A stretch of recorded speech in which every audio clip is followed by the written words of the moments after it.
The Duchess of Cambridge shared a fond moment with Prince Charles last night as they joined other family members for the annual Royal British Legion Festival of Remembrance at the Royal Albert Hall. For the first time, it was apparent how slimmed down the family has become, with fewer in the royal box than in 2019, the year before COVID struck. The Queen was not herself in attendance, marking only the sixth time she has missed the annual event, as she is still resting on medical advice, but she is expected to be present at the ceremony at the Cenotaph on Remembrance Sunday. Neither Prince Andrew nor Prince Harry were among the group, since both have stepped down from official duties. The Duchess of Sussex also did not attend. The Prince of Wales and the Duchess of Cornwall led the diminished family group, which also included Prince William, the Earl and Countess of Wessex, Prince and Princess Michael of Kent, the Princess Royal and Vice Admiral Sir Timothy Lawrence, the Duke and Duchess of Gloucester, and the Duke of Kent and Princess Alexandra. All were dressed in dark clothing as they watched from the box, clapping and giving standing ovations throughout the service.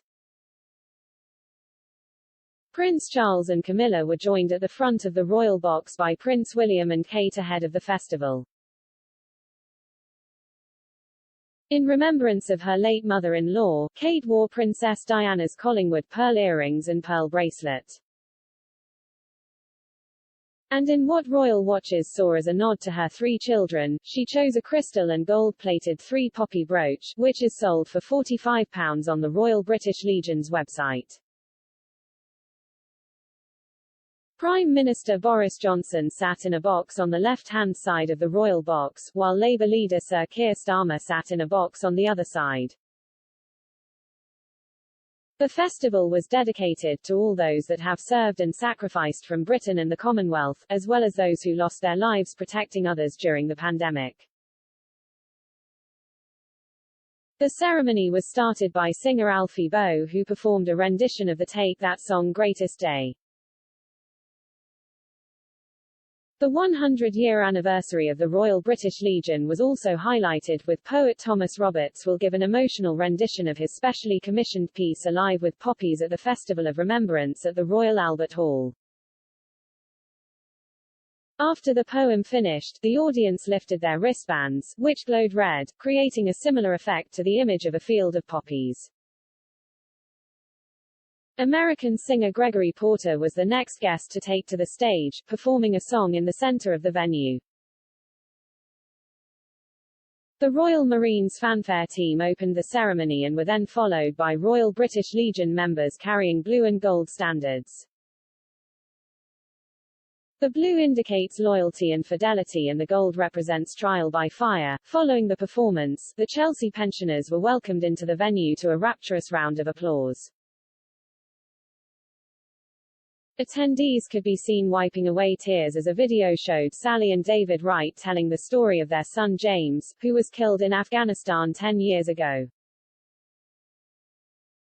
16 bereaved families then entered the hall to a standing ovation. To mark 100 years of the British Legion, 100 members of the organisation were welcomed to the centre of the Albert Hall by a wave of applause, as the song You Raise Me Up played.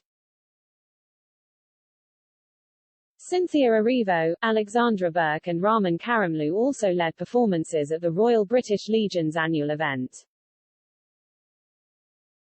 Few of those attending the annual event wore face coverings, but attendees were asked to provide proof of vaccination or a negative COVID-19 test taken within 48 hours of arrival.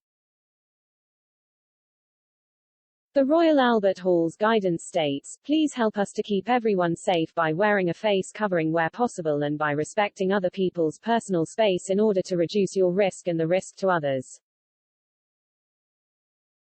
The service pays tribute to all those who lost in their lives in conflicts. This year's show marks the 100th anniversary of the Royal British Legion charity. Its first royal guest was the then Prince of Wales, who later became Edward VIII. Since 1927, the show has been broadcast by BBC Radio and was screened live last night on BBC One. It also marked the 30th anniversary of the First Gulf War and the 10th anniversary of the end of military operations in Iraq.